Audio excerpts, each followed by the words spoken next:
is.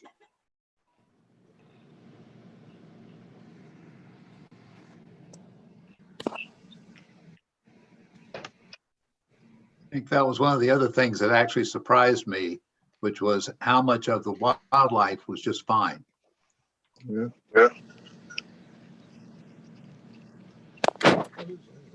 This is the fire Oh, fire program. this is you. George, Yep. it is so depressing to drive down Highway 12, isn't it? And seeing the devastation from the fires. It's very sad to see all the destruction.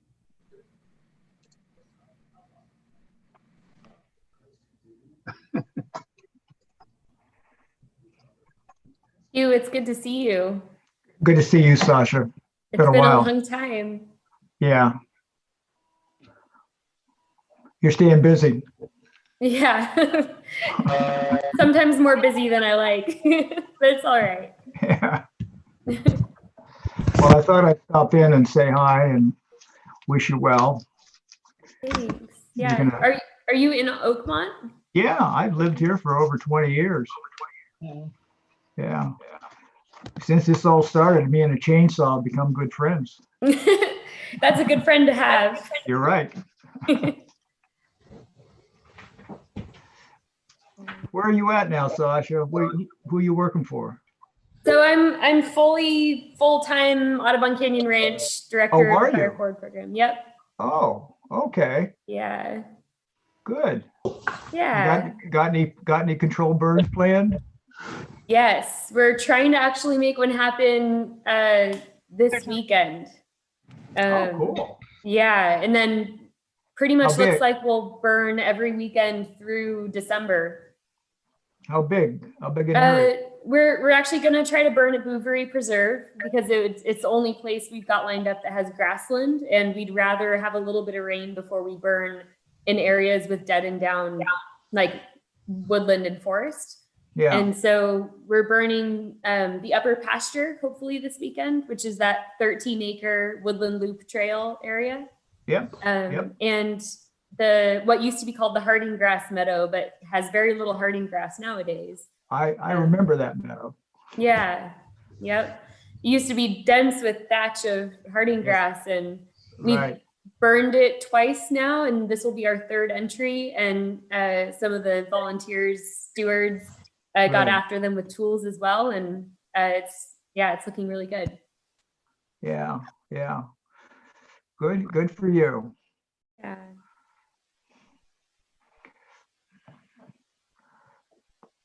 Who's going to host this meeting? Me. Well, hi George. Hi George. Do you expect a pretty good group to also do live streaming? I don't know. It's the first time we've done live streaming. So as is typical Oakmont techie, we felt this was one we would try because people might be able to get onto the live stream easier than they can get onto a Zoom meeting. Yeah. Yeah. Well, we've been doing our OCDC meetings both ways for a while. It's fine.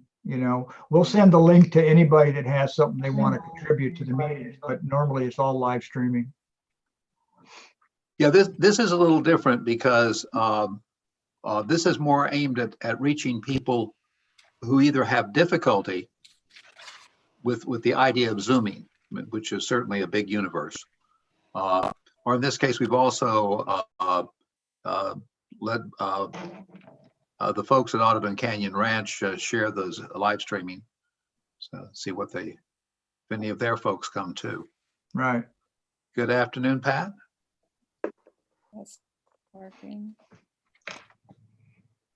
George, could you tell me a little bit about how the facilitation of discussion works in this group? For this Sure. meeting? The plan had been that you'll take a few minutes at the beginning to reorient us. Then I get the first question, okay? And then we open it up to Q&A, and people typically will use the chat function or raise a hand or just physically make it clear. And I'm a pretty good moderator. I've run meetings up to 92 people, and Wow. that Yeah, that gets pretty extreme. You can do 49 easily because the screen will cover 49. Right. Yeah. And Cool. good afternoon, Bert. Good afternoon.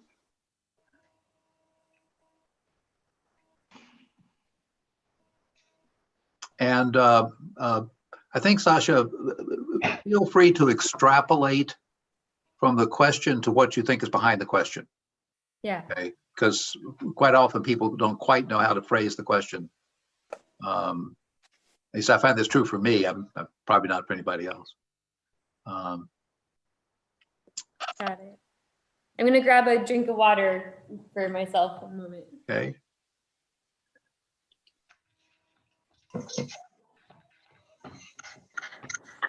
Well, good afternoon, Gabriel. Good afternoon. Good afternoon. I saw they just called Michigan. Yes, I was being berated last night because it was such a different result, and I said all of us voted long in advance, and those votes are coming in. What was the call, George? Biden. Biden got Low- Michigan. Biden. Oh. She's logging into a Zoom. And if you look at the map of Michigan on the Upper Peninsula, there's only one deep blue county. That's where we live, Marquette County. All the rest are red. I just got back from visiting my son in Cleveland, and he lives in a section of Cleveland that's the island of blue, in a red sea. In downtown or off in Lorraine or East Cleveland or? He lives in East Cleveland, if you're familiar with it. He lives in a Yeah. little area called Shaker Heights. Oh yeah, I used to play basketball against him when I was a junior in high school. Oh, okay. Yeah. Very blue, Yes, solid blue. we've got some blue cousins living there. Okay, we're going to give everybody a couple more minutes to get organized.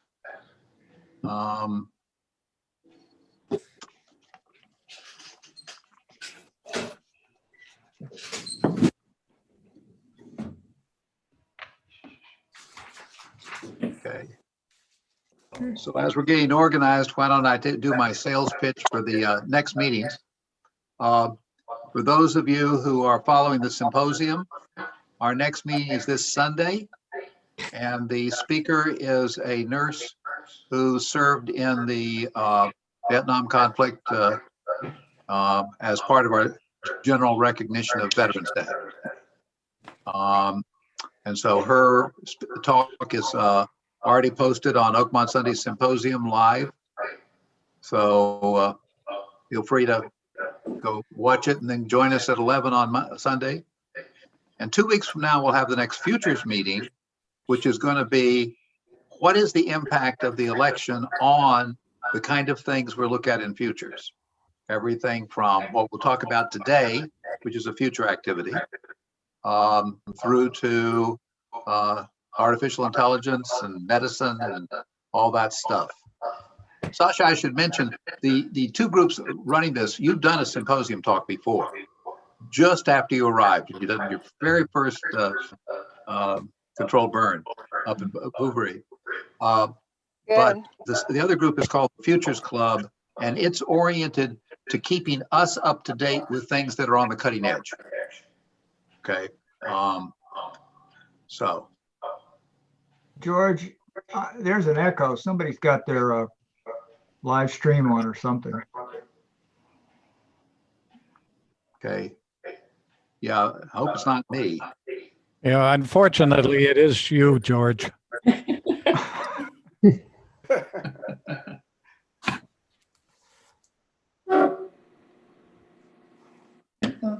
If that's the case, I'm not sure I know what to do about that. Okay, what I'm going to do, weird as this sounds,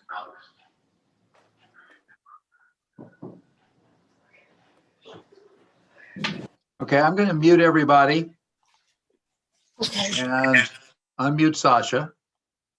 And then if you have comments and questions you want to add in, you need to either tell us by the chat, by physically raising your hand, or if you know how to actually put your hand up electronically, you're more than welcome to do that. Okay. Sasha, would you like to have me introduce you, and then you can lead off? Sure. Okay. Thank you. Dr. Berleman is a significant part of our community. She began involvement with Alliarum Canyon Ranch, and in particular locally here, that means Bouverie, 3 years ago, approximately. I started them in 2015, but our first burn was 2017. Yeah, and she had just finished her first burn when we all had our great evacuation in 2017. We were lucky enough to have her come and talk to the symposium then. Dr. Berleman has her doctorate from Berkeley, and I'll let her tell you what it's actually in, because I'm sure it's pretty wild. But she is an expert in managing the forest the way that we have to. And here in Oakmont in particular, where we live at the interface between the wildland and the urban area, and we have to think of ourselves as urban, but boy, it sure is wild around us. We have to figure this out. So Sasha's going to be available to come up with brilliant ideas about how we in Oakmont can respond to this funny world we're living in. Dr. Berleman. Thanks, George. I'll share my screen. I have a short kind of just setting the stage of what Fire Forward is doing. And then I'll talk a little bit about what's happening right now this fall, so folks are up to date on that. And then also where our program is headed as a potential model for ways that we can expand. And then from there, I'm going to really kind of shift to just talking for a couple minutes about ways that we can create change or advocate for change in the way that we're handling prescribed burning and fuels treatments across the county or across the state or even beyond that, to kind of help actually create the pace and scale that we need to change the way we're living with fire. And from there, we'll open it up and have some good dialogue. So I'm excited to kick us off. Let's see, I'll go ahead and share this presentation screen and enter slideshow mode. There we go. So I'm going to just dive right in. I'm director of Audubon Canyon Ranch's Fire Forward program. Like George was saying, so I was hired in 2015 as a resource ecologist, and then as the need became apparent, we launched a dedicated program to changing the way we live with fire in the Bay Area. And we are approaching that problem and that challenge in kind of a three-legged way. One of those is organizing community. Let me see, can't see the chat when I'm in this screen share mode. There we go, okay. One of those is organizing community around prescribed burning. One of those is developing capacity for prescribed burning. And then the other one is leading implementation with monitoring involved in that. So let's see, there we go. So for organizing community, one of the ways we're doing that is we are one of the key initial leaders and creators of the Bay Area Prescribed Fire Council, which is a venue for partners to collaboratively promote, protect, conserve, and expand the responsible use of prescribed fire in the greater Bay Area. And that group is really kind of more on your administrative side, agency representatives from diverse stakeholders coming together and talking about kind of policy changes and sharing of resources and looking at that bigger picture of what this problem is and how we change the way we interact with it, as well as just bringing those stakeholders together in one room. And then we've helped create and facilitate and build the Good Fire Alliance, which is Sonoma County's Prescribed Burn Association. Prescribed Burn Associations are a model that comes from the Midwest, actually, initially. And out there, it was just groups of ranchers coming together, helping each other burn on each other's properties. But out here, it has a very different look. The Good Fire Alliance is the second ever prescribed burn association in California.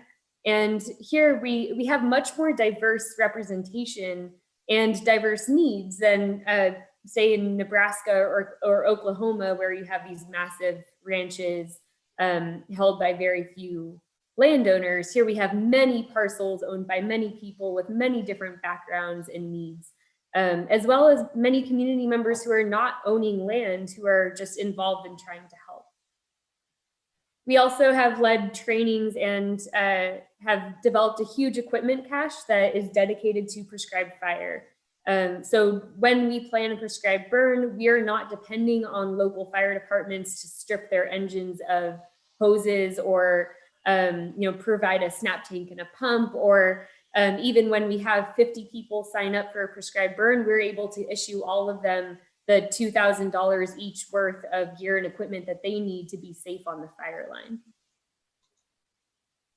And then we're leading implementation, such as the photos on this slide are from Martin Griffin Preserve, where we're leading this community of prescribed burners who are interested in making a difference and helping create change in actually putting good fire on the ground.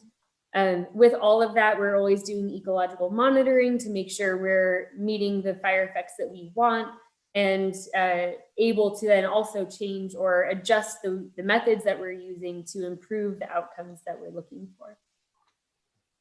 Right now, we have a program happening in the Bay Area. It's called the CalTrex Bay Area event.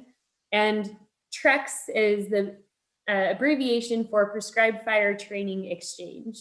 So that's a model that was developed also out in Midwest in 2008.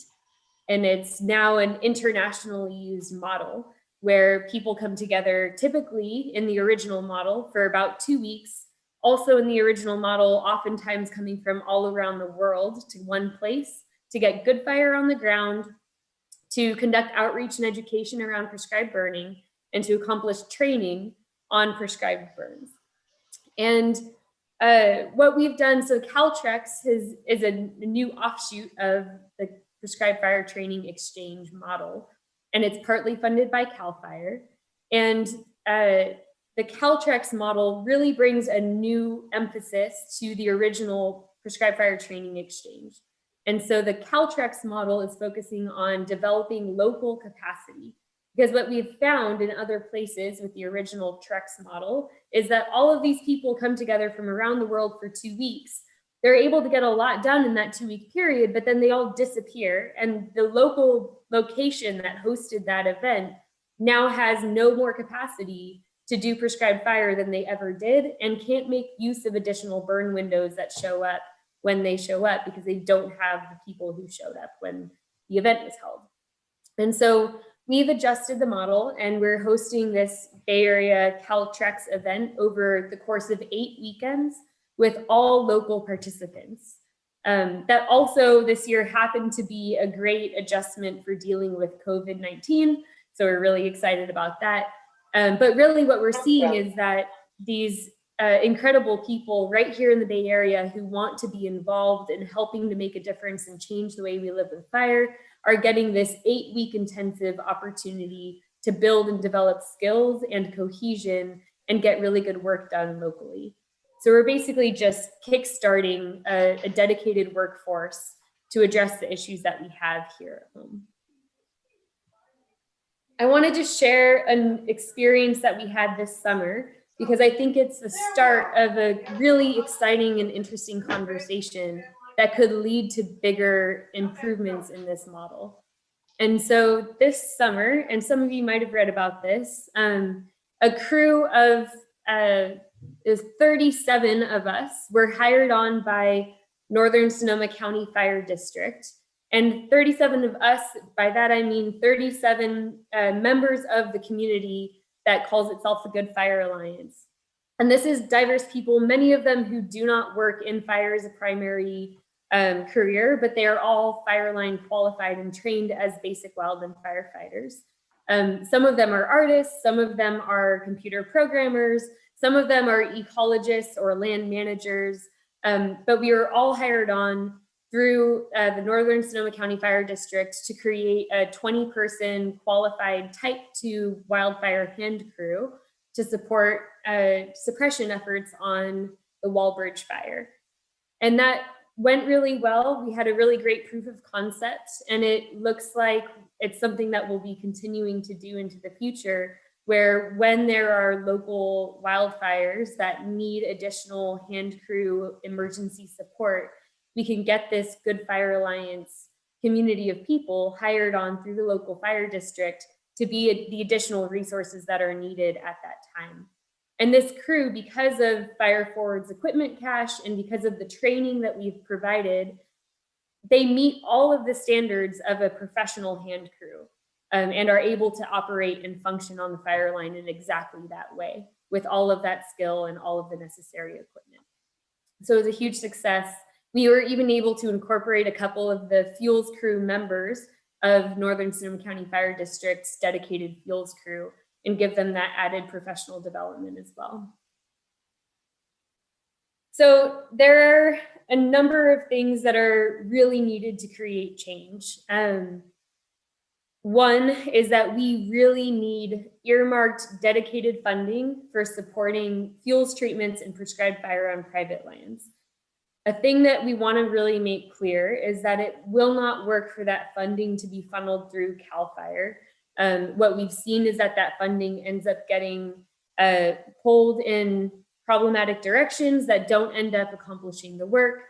And the amount of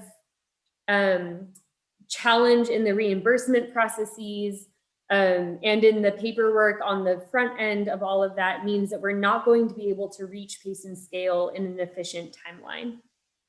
So we need that funding to be more locally developed and offered.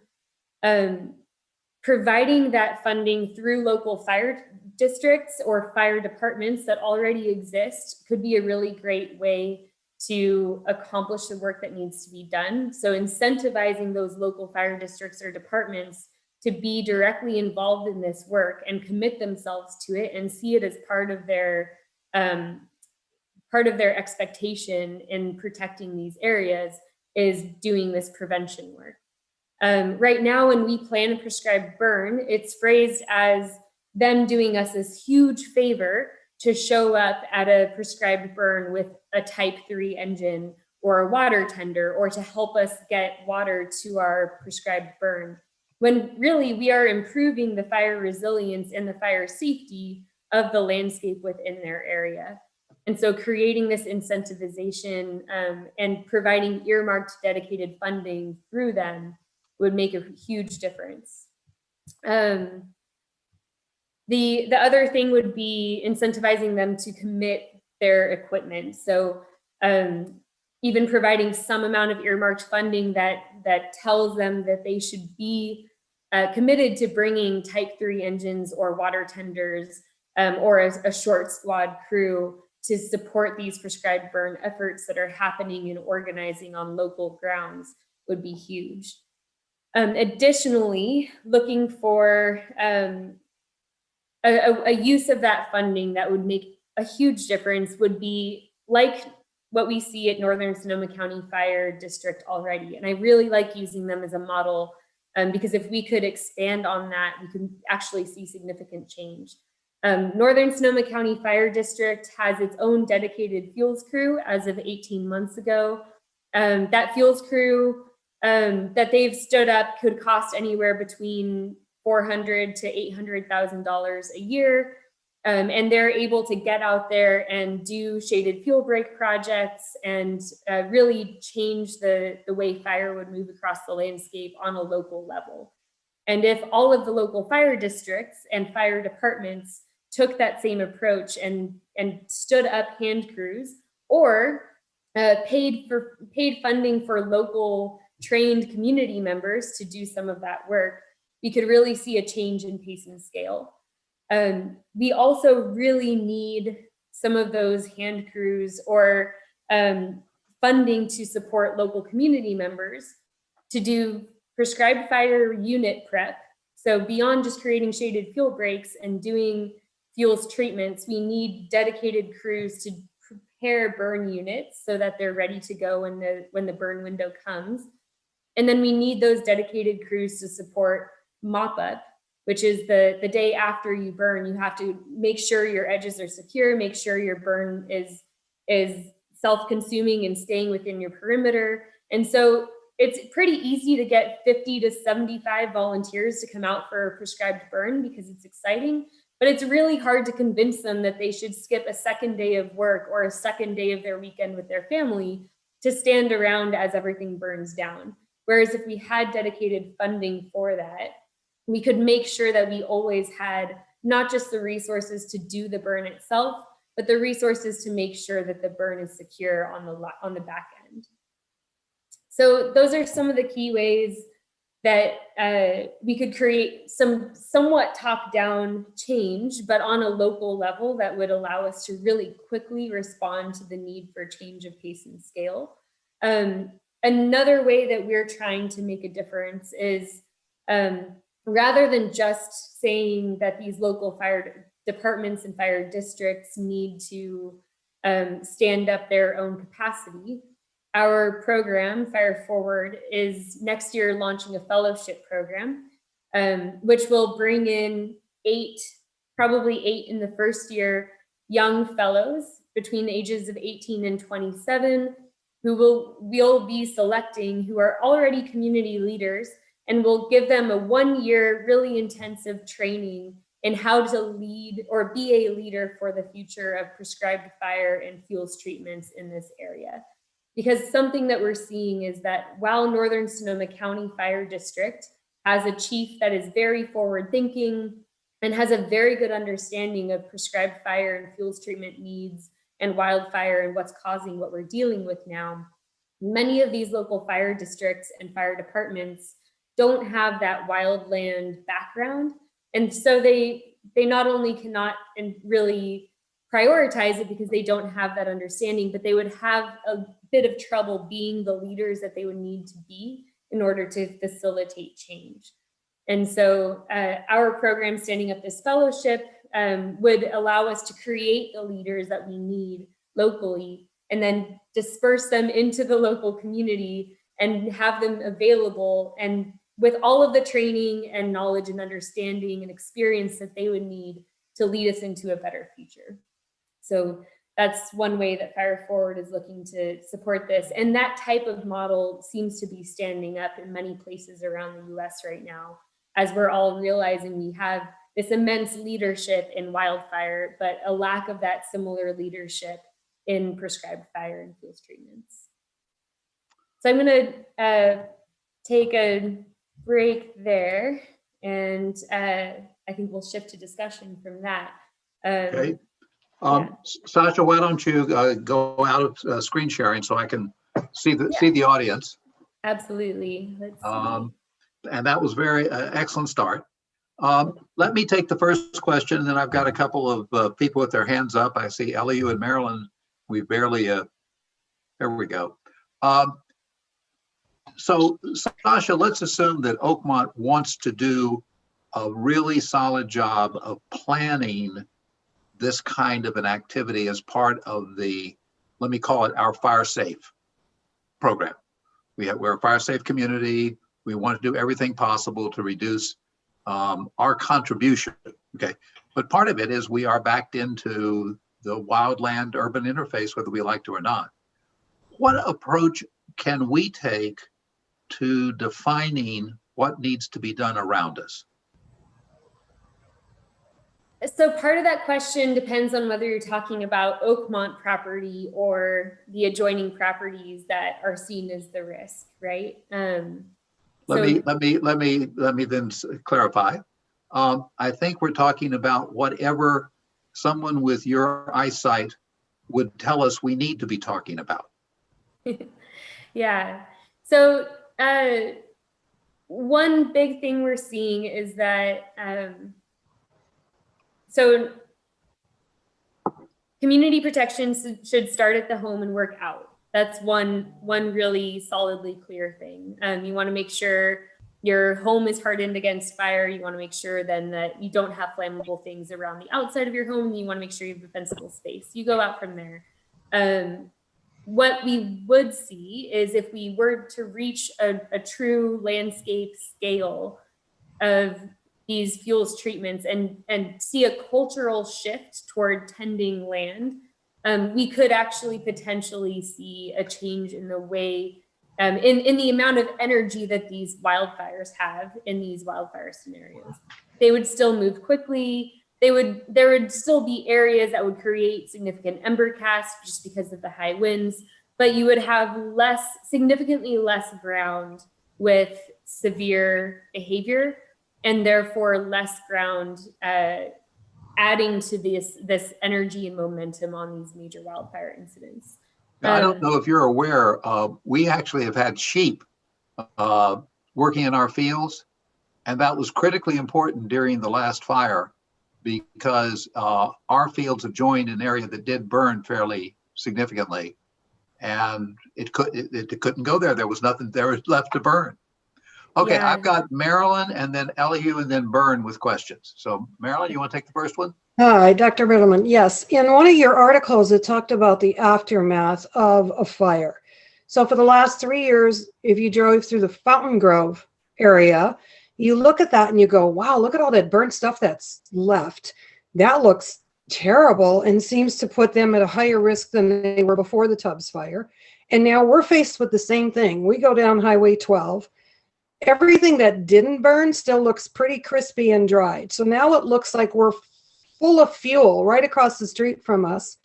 Would a prescribed burn mitigate that? And if not, what do you do? And why is there always this leftover dried stuff after a fire that nobody does anything about?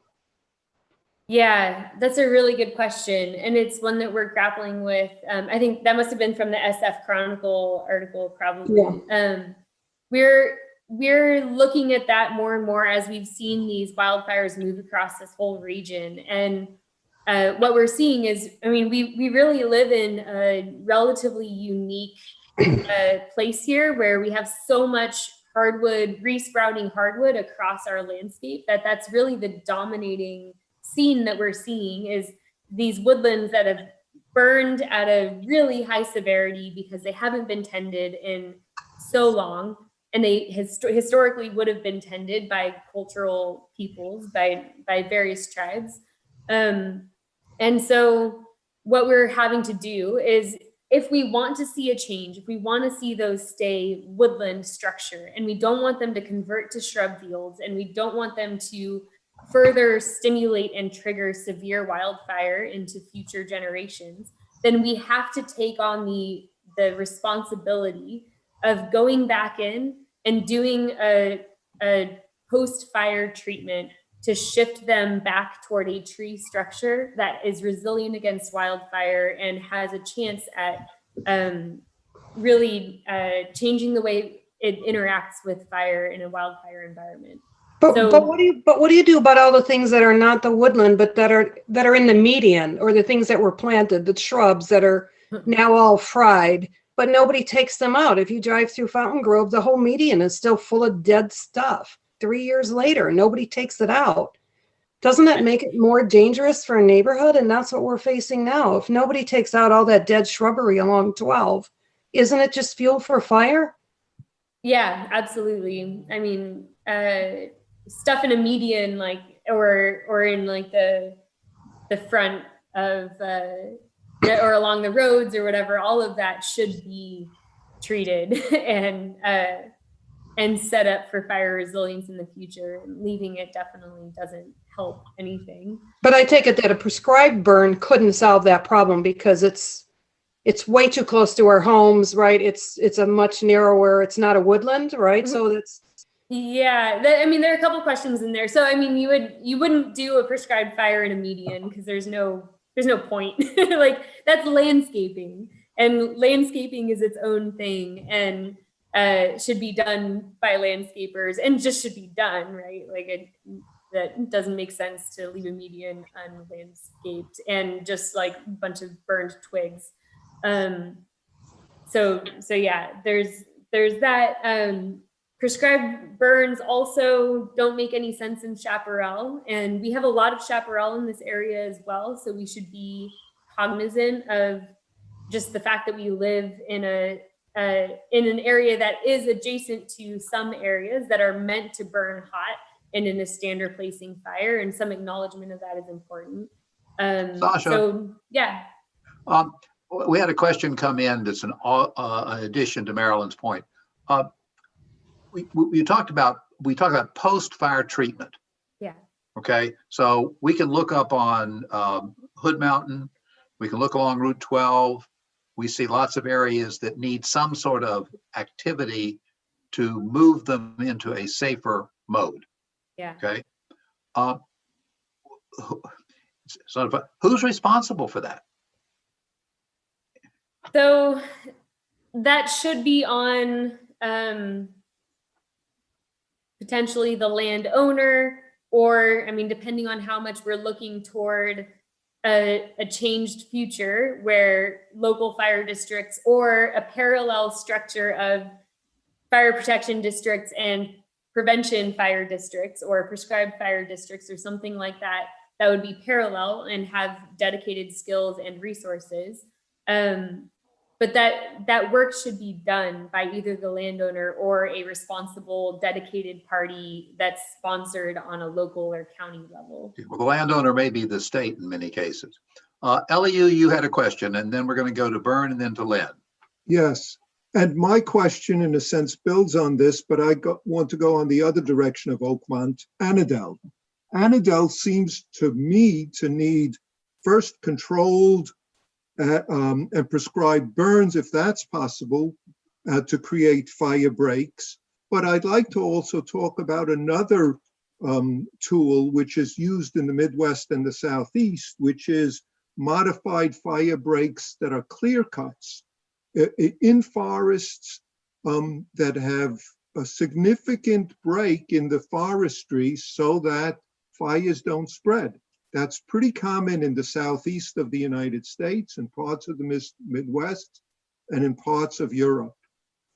As far as I know, it's considered part of forestry, and various, well, I won't say more than that, but that Annadel seems to need a lot of work as far as from my point of view, and I don't see anything happening, and I don't know if there's anything that can be done because it's state forest.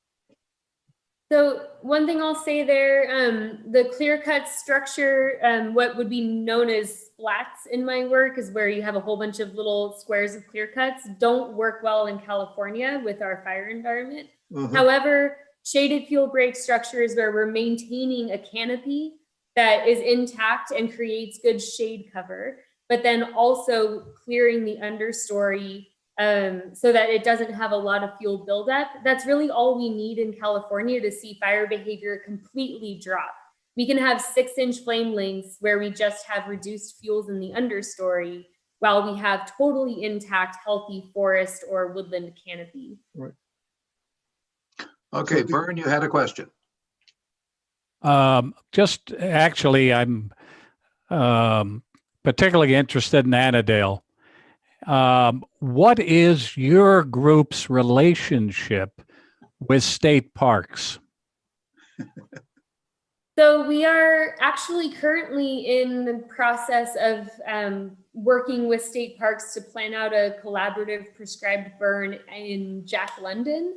That would be our first one where we would be bringing the Good Fire Alliance community workforce to state parks to allow them and support them to get good work done on the ground. State parks has a very interesting kind of fire structure where each state parks unit by kind of region has its own story and approach and relationship with doing fire management. And this unit of state parks historically had a pretty good program, and then it kind of dropped off, and now they're very quickly trying to ramp it back up, but it's taking some time and it takes some work. But we are in close collaboration with them. They're working with the best burn boss in the US, arguably, who's now contracted by state parks to support their work. And we're looking at bringing our volunteer community workforce capacity to them so that they can get this work done on the ground. Sasha, if Oakmont wanted to worm its way into that for the purpose of getting the next place, Annadel, can you help us figure out how to do that? Yeah, if Oakmont is in favor of getting some good work done on the ground in Annandale, we can definitely bring that to their attention. I think state parks has been struggling over the last couple of years with this, and just as many landowners and agencies are, there's this desire to do more good work and also a fear that the public will react negatively. And I think they're all learning that the public actually really wants to see good work being done. But it's always contentious and it's a struggle. And there are people who are afraid of like protecting their careers politically and are afraid of risk. And so the more they hear community support for getting that good work done, the more momentum they'll have. So that's huge. Okay, I've got two questions. Lynn, I haven't forgotten you. And Bernie, we'll come back to you. Why don't you take it first, and then I have a couple of questions from the chat room. Okay, from the chat, you mentioned earlier about working more with local fire agencies than with CAL FIRE. And part of your problem was that funding through CAL FIRE gets you into a whole bureaucracy. Is CAL FIRE on board with the fact that you would work with the local agency and then they would be auxiliary to that? Yeah, so we actually, my statement around the funding structure and CAL FIRE not being the funder is in no way a slight to CAL FIRE whatsoever. They're a really awesome, dedicated partner. They've just been learning over the last 3 years how to work with us as a partner and to make sure that they're supporting us getting this good work done. They fully recognize the importance and just how critical it is that we are supporting getting work done on private lands where they don't have the capacity to get all of this done themselves. And so they've been like streamlining their permitting process and getting really clear language around what they can permit, what they should permit, how they should support it, how they should kind of network with us on that. And they want us to be working with the local fire departments to be the supporting capacity for the community that we've built. So they're fully in support of that structure, and they've actually done a lot of work to figure out how they collaborate with us in that way. So now we just need to build more of that capacity in working with the local fire districts who currently don't see prevention or land management as part of their wheelhouse at all. Yeah, like everybody else, they've got lots of other things they're working on. Yes. Lynn. Yeah, my question also relates to Annandale specifically, but to forested areas in general.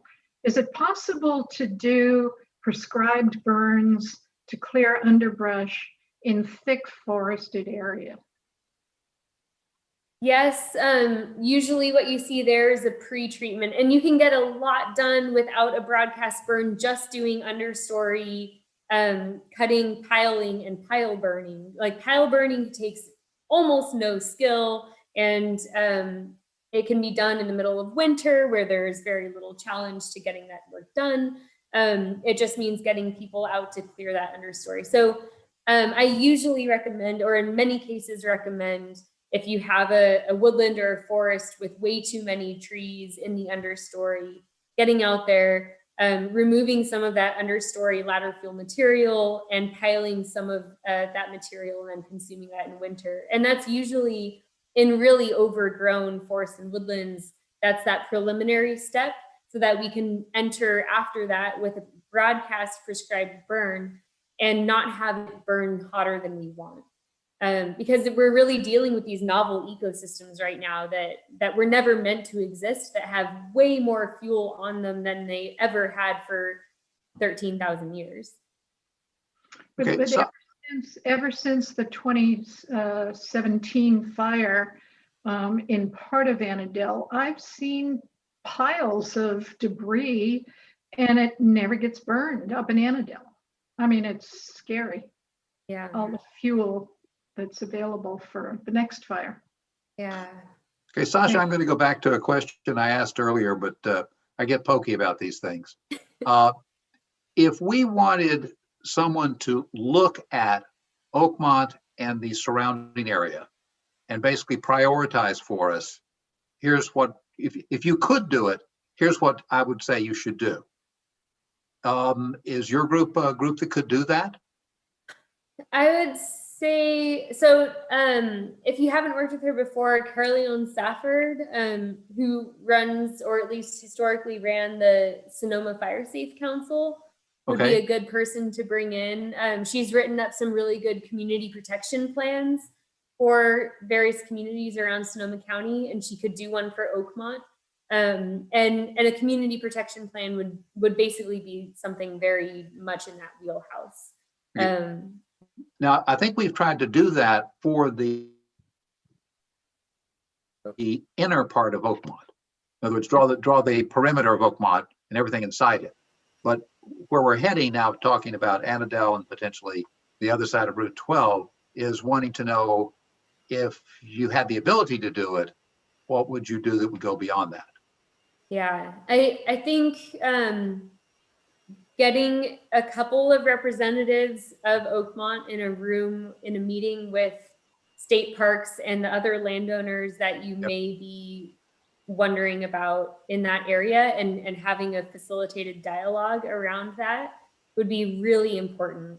That's where you're going to see change, is in that small room, collaborating on next steps for how to create change. I would say at the moment, we probably have the maximum attention on this issue that we would ever have. Yeah. Because I'm sure that every landowner across Route 12 and everybody on each end of us, as well as the park, probably all are thinking about this as being an issue. Yeah. But it will disappear fairly quickly. Okay, and let me go one step further. Let's say that you could identify a let me just simply say a management plan, okay? Because it does include getting rid of some of the understory before the burn and the whole thing, okay? And it was pretty clear to you how to do it, okay? Are there the people who can do it? Or does that involve having to start from scratch? So that's where these kind of quasi top-down structural changes and the way that we see ourselves living with fire here are going to be really important, and incentivizing and creating dedicated workforces for that. We do have like a couple of, companies right now that you can hire that, like Sonoma Ecology Center has a crew that you can hire. I think there's also the Center for Social and Environmental Stewardship, which has a great little fuels crew that can do awesome work. There are a couple of like timber companies that can come out and do this work under very specific prescriptions. But we don't have a dedicated workforce the same way we absolutely do in wildfire suppression. And we need that. We need it to be year round, because fuels treatments happen year round, and the planning of them. And we need it to be completely focused on this effort and cross-boundary, multiple land ownerships and local to any given area. And so we need to see that change. Oakmont and the surrounding landowners could go out right now and hire these crews to get some good work done, but doing that piecemeal and seeing that happen across the region here and there isn't going to create the change that we need. Sasha, there's a substantial amount of money that came from PG&E to both the county and the city, okay, as part of the settlement of 2017, which is supposed to be going for things that will keep us from having as many fires, okay? Have you had any discussion with anybody about accessing any of that money? There's actually a call scheduled tomorrow from 11 a.m. to 12:30 between a bunch of folks across the county, talking about how to advocate for best possible use of that funding And then a close collaborator of ours in the Good Fire Alliance community, who's a representative of Mike Thompson, is also meeting with a group of the political stakeholders tomorrow at 4 to talk about pretty much the same things I'm telling you about right now, things that we need to scale up. Yeah, because it would seem that, I mean, I think the total amount of money between the two is like $200 million. Yeah. Okay. And it would seem it wouldn't take an awful lot of percentage of that to be a real kick up in what you're doing. Yep, absolutely. Okay. All right. Other questions, comments? Okay. One that came on the chat was, have you come into any discussions about insurance companies being at all involved in this process? There have been some discussions. On one side is, insurance companies incentivizing landowners to get good work done on their property so that they can maintain their insurance. And then there's the other end that I'm more directly working in, which is getting better coverage for prescribed burning in private lands, and for the people who would be conducting that prescribed burning. So those are kind of two separate insurance related conversations. Both of them need work. And the insurance incentivizing landowners to take better care of their properties is, as I'm sure you know, a very contentious issue, with arguments on both sides. Well, in terms of your own property, we definitely understand that there is a link between the quality of what we have done on our property and our ability to get insurance or get insurance at a reasonable price. But now you're beginning to get us to stretch beyond the edges of our property into the adjoining property, because if the fire comes in at superheat, okay, because of the undergrowth and all of that, there's only so much I can do about protecting my home. Where did Iris go? Iris has explained to me carefully what I can do. So I've tried to do most of it. But there's only so much you can do if you got a lot of burning embers coming rushing at the house. Exactly. And that's a real challenge where a lot of these houses across Sonoma County just, they're built long enough ago that they are not built to withstand significant ember cast. And that's the kind of inundation most of these homes are facing. So even if homes have been really well prepared in terms of just defensible space around their exterior, in some cases, that's really just not cutting it, because there are these massive ember storms hitting these properties. And it may take, in some cases, that happening and then rebuilding with a better hardened structure to find a different outcome or a different future, which is a terrible, terrible place to be in. But unless we can reach pace and scale across the landscape in sufficient timeline, which the last few years have been pointing to us not having a lot of time for treating areas that have not yet burned, or we can do some significant retrofits on existing structures, which have proven to be pretty costly. It's not cheap to retrofit a house that was built long ago to withstand an ember cast. Those are kind of the options that we've had. Okay, last of my questions. Let me take Bouvry as an example. You've done a lot of work there in terms of preparing that property. So how long before you have to redo that work? And if it took 100 hours to do it the first time, how many hours does it take to do it the second time? Yeah, so what we're seeing on a large scale, post-fire stewardship and pre-wildfire stewardship are kind of two different things. In pre-fire environments where you have that significant buildup of fuels in a novel ecosystem with a really brushy understory, we're having to do quite a lift just getting a reduction of the total amount of fuel, doing that thinning and then pile burning, and then introducing prescribed fire and taking the prescribed fire slowly, because otherwise we have too much heat because there's too much fuel. So that initial lift is significant, but once you've done that initial lift, you can actually retreat that area for very little cost and very little effort. So in those novel ecosystems that have not burned yet, we're seeing it's a significant lift, and it's slow to get that first work done, and it's expensive. And then after you do that, you can go back in every 5 to 10 years and do a much larger area all at once for much, much lower cost and with way fewer people and fewer resources and fewer equipment. In our post-wildfire environments, there's a similar expensive and challenging lift to do the post-fire restoration that needs to be done in woodlands and forests if they burned at high severity initially, or predominantly in woodlands.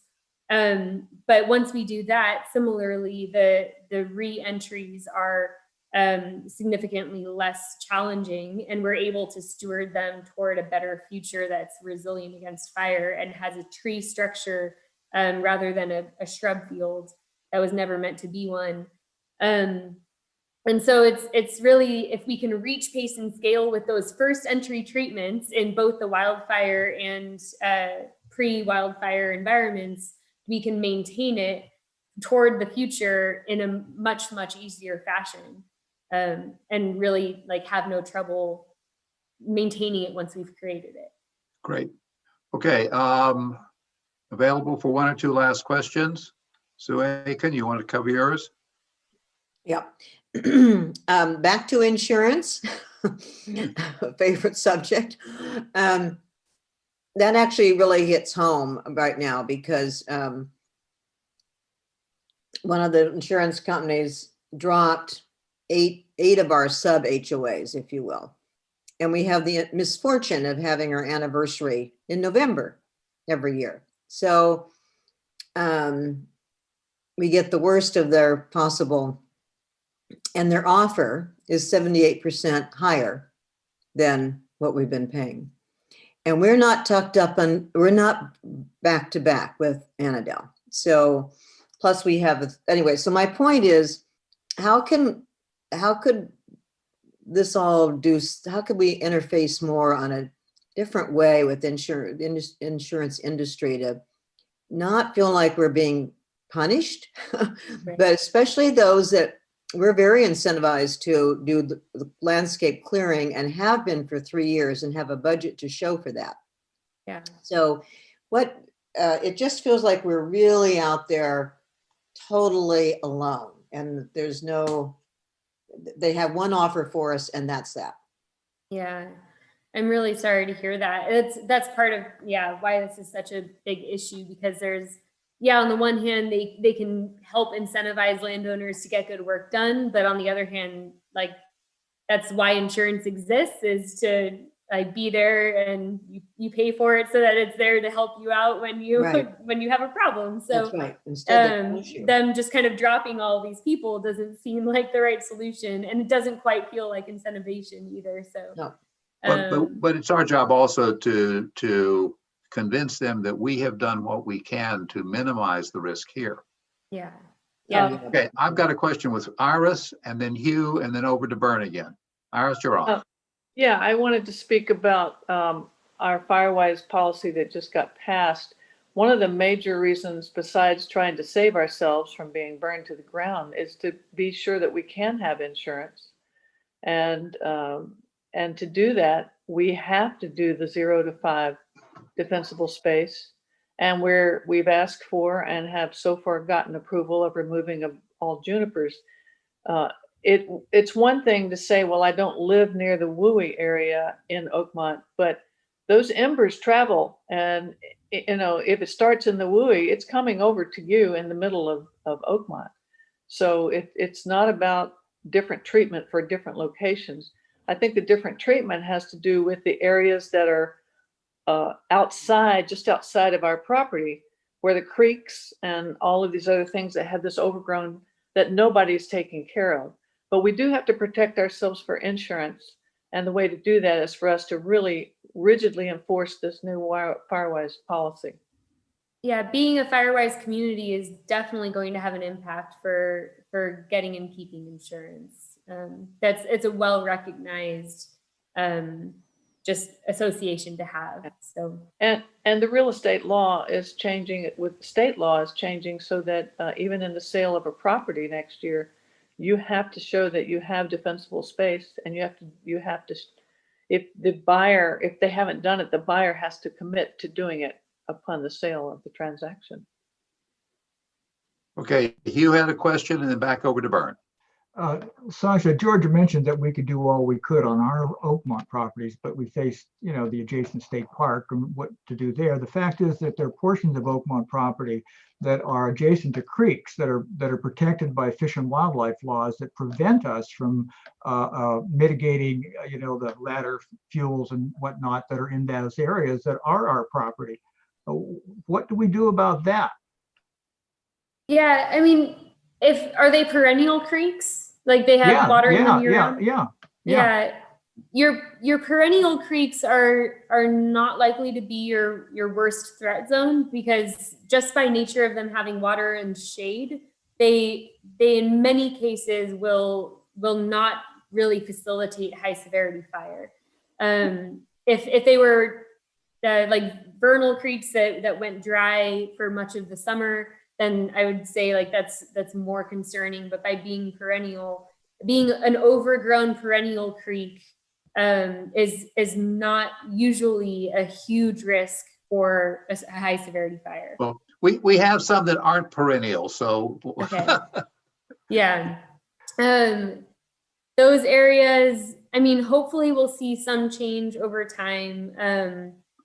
There's been some really excellent evidence and excellent science done showing that prescribed burning benefits riparian areas, and we just don't put torch fuel anywhere near the creek. Like we stop a ways out. If this is in Oakmont, of course, that may not be a reasonable treatment either. Prescribed burning that may not make sense anywhere in Oakmont, but there may be ways to do some kind of restoration efforts where some, like if there are invasive species in the understory of your riparian area, you could get some permission to remove those and replace them with something that was native and use that as an opportunity. If I could have a quick follow though, Sasha, Yeah. does your thinking about the role of perennial creeks being a sort of a buffer against wildfires hold true if it's a crown fire? And what about embers that are going to blow? I mean, the creek's not going to stop those. Right, but a creek also won't contribute to embers coming in either. But what happens is, so California doesn't get independent crown fire. All of the crown fire that we get in California is dependent on surface fuels and surface fire burning hot enough and extreme enough that it builds heat and intensity into the crown and they move together. So as long as your surface fuels aren't dry and accumulated and built up enough to create crown fire, you're not going to have an independent crown fire in anywhere except for potentially they're starting to see it in the Sierra Nevada in like the Sequoia area where the beetle kill all happened. They're starting to see it there only for the first time ever in California. But we're not going to be seeing it here. Our crown fire here and our high severity and high intensity fire that is killing our woodlands and forests is happening because of the fuels on the surface that are heating up our crowns. Okay. Bern had a question, then I've got Herm. Obviously, we're very concerned about today and the immediate tomorrow. To get a sense for timelines as to what you're involved in, you mentioned that you're going to have a burn at Jack London's. When is that scheduled? That is scheduled to take place. The plan is for it to be this fall/early winter, and we're looking at probably early December or mid-December for that burn at this point. And just a quick follow-up. Assuming it goes as you plan it to be, what impact do you expect it to have on state parks? Because that's who we're concerned with, meaning Annandale. Yeah.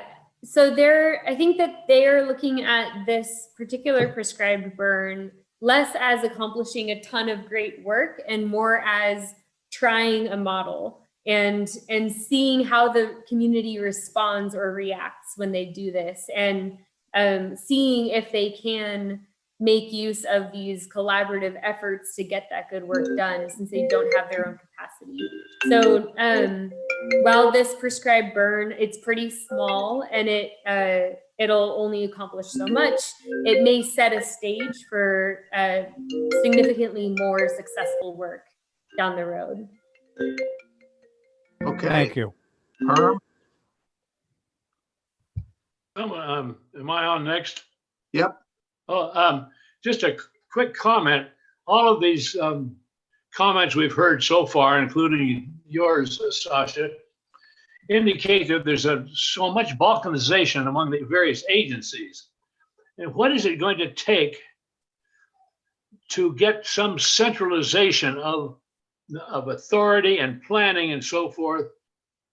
Because there's so many people in there, so many different agencies involved now. I'm thinking of all the ones that just impinge on Oakmont. And it seems like there needs to be much more central direction. Is that possible, or do you see any indication that that's going to happen? Yeah, that's where I really think that creating these dedicated resources on a local fire district level is going to create change and help with that centralization. So for example, in Northern Sonoma County Fire District's territory, that whole service area that they cover, their fuels crew has been able to get work done across pretty much any ownership that they identify that needs it within that local fire district. And so by having this one fire entity, really looking at maps for their entire area and saying, we need to facilitate getting work done across all of these properties, and this is how we propose doing it, and then pulling those stakeholders into the room, it really centralizes the conversation on a local level, which is really where you need it, because you need the people who are doing that work to be familiar with the landscapes, the ecosystems, and the problem areas, as well as the landowners themselves. Can I ask a clarification, Sasha?